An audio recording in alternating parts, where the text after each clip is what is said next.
मोते कछो न बसाए। बोलिए प्रेम से श्री सद्गुरु महाराज की जय। श्री सद्गुरु महाराज की जय। श्री सद्गुरु महाराज की जय। त्रिलोक के पावन प्रातः स्मरणीय अनंत श्री विभूषित परमराध्य सद्गुरु महाराज के पाद पद्मों में कोटि कोटि बार नमन। पूज्य महर्षि दल बहादुर जी महाराज के चरण कमलों में कोटि कोटि बार नमन। सत्संग में आए हुए सत्संग प्रेमी महान भावों, माता एवं भक्तिमती बहनों, सबों के अंदर विराजमान परमपिता परमात्मा को कोटि कोटि बार नमन।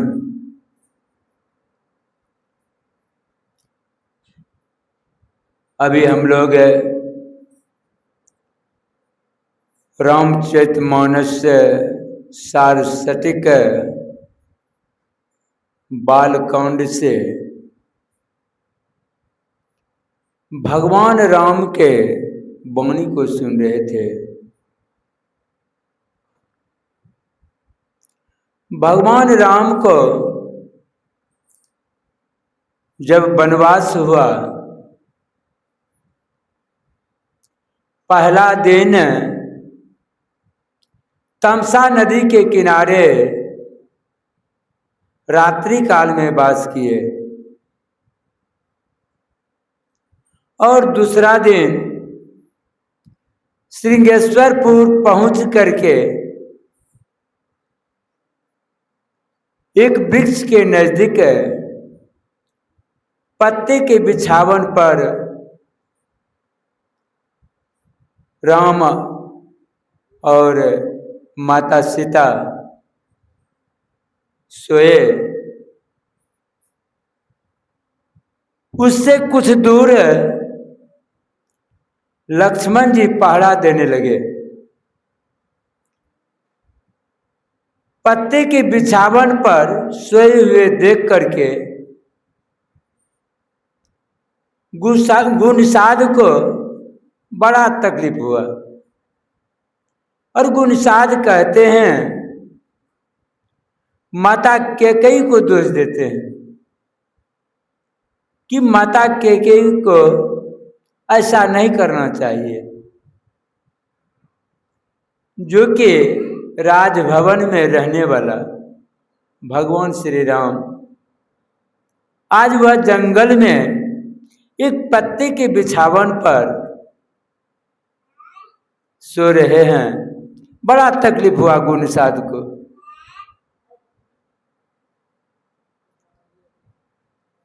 और लक्ष्मण जी कहते हैं, हे भाई गुणसाद, बोले लखन मधुर मृदुबाने, ज्ञान वैराग्य भक्ति रसाने। लक्ष्मण जी ज्ञान वैराग्य भक्ति के रस में सनी हुई बात बड़ी प्रेम मधुरता के साथ गुणसाद को कहते हैं, हे भाई गुणसाद, काहू न को सुख दुख कर दाता, निज कर्म भोग सुन भ्राता। हे भाई गुणसाद, कोई किसी को दुख सुख नहीं देता है, सब अपने अपने कर्म का फल है। जो कोई भी दुख भोगता है अपने कर्मों का फल है। जो जैसा कर्म करता है वो वैसा कर्म फल भोगता है। कहा करे बुराई सुख चाहे, कैसे पावे कोई, रोपे पेड़ बबूल का, आम कहां से हो। आप रोपे हैं बबूल का गाछ, उसमें खोजिएगा आम मिलेगा कभी जीवन में? जैसा कर्म करते हैं वैसा फल भोगना पड़ता है। पूज्य महर्षि संत सेवी जी महाराज एक बार गुरु महाराज के साथ में जा रहे थे। गुरु महाराज कहते हैं, संत सेवी खेत के तरफ इशारा देते हुए कहते हैं कि संत सेवी ये क्या चीज का पौधा है? पूज्य संत सेवी जी महाराज ने कहा, हुजूर ये मकई का पौधा है। कहा इस मकई के पौधा जो है इसमें कई ठो मकई का बीज डाला गया था। कहा हुजूर इसमें एक मकई का दाना डाला गया था। कहा संत सेवी इसमें कई ठो भुट्टा हुआ? कहा हुजूर इसमें 2 भुट्टा हुआ।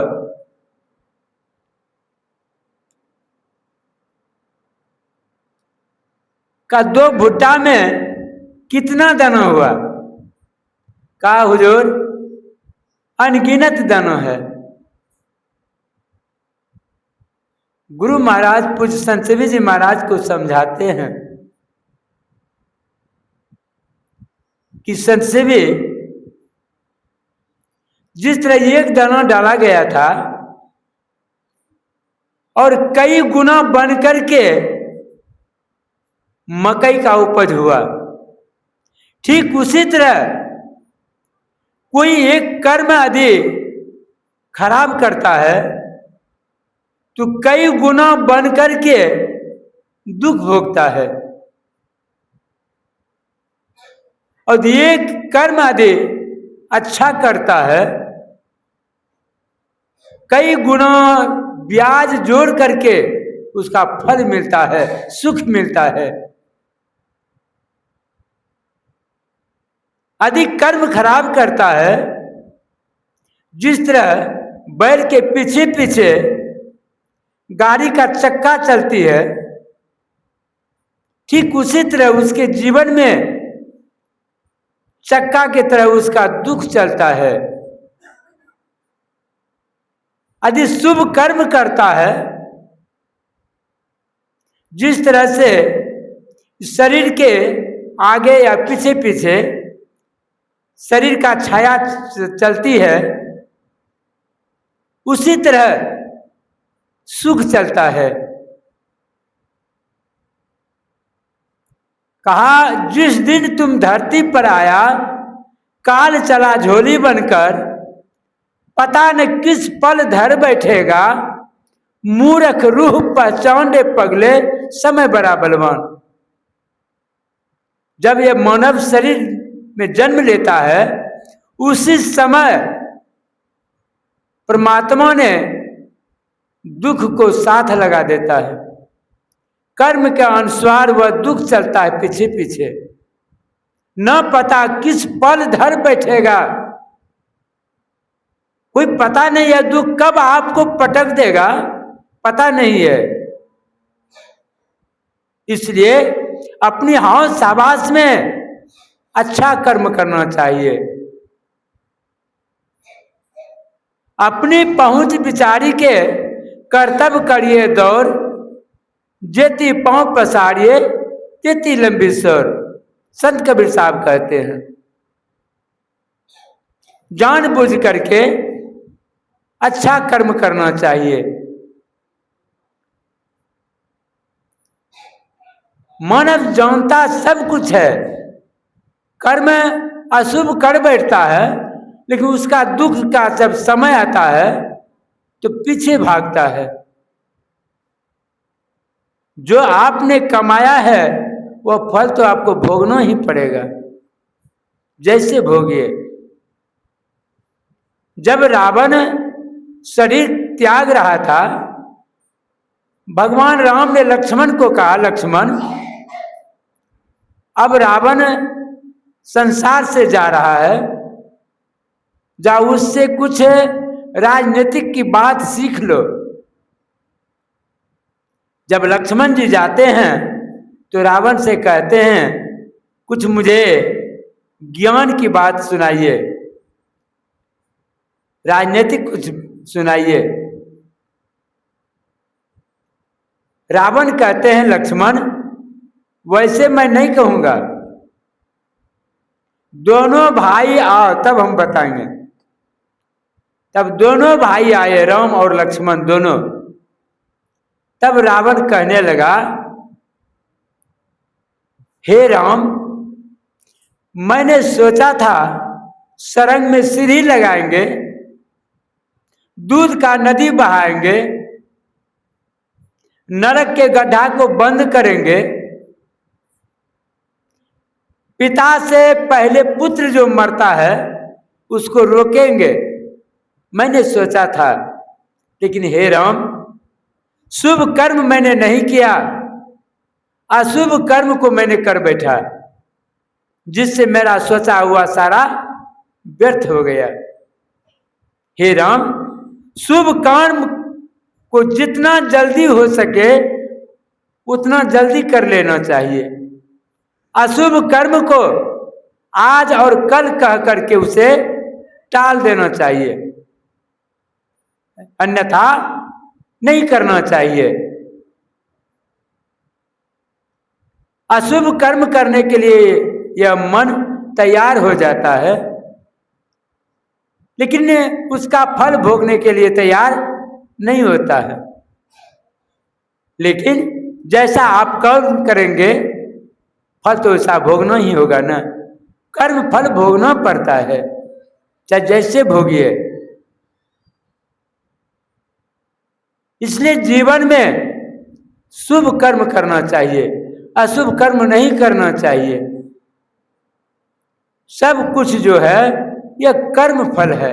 भगवान राम को वनवास हुआ, माता सीता को तो वनवास नहीं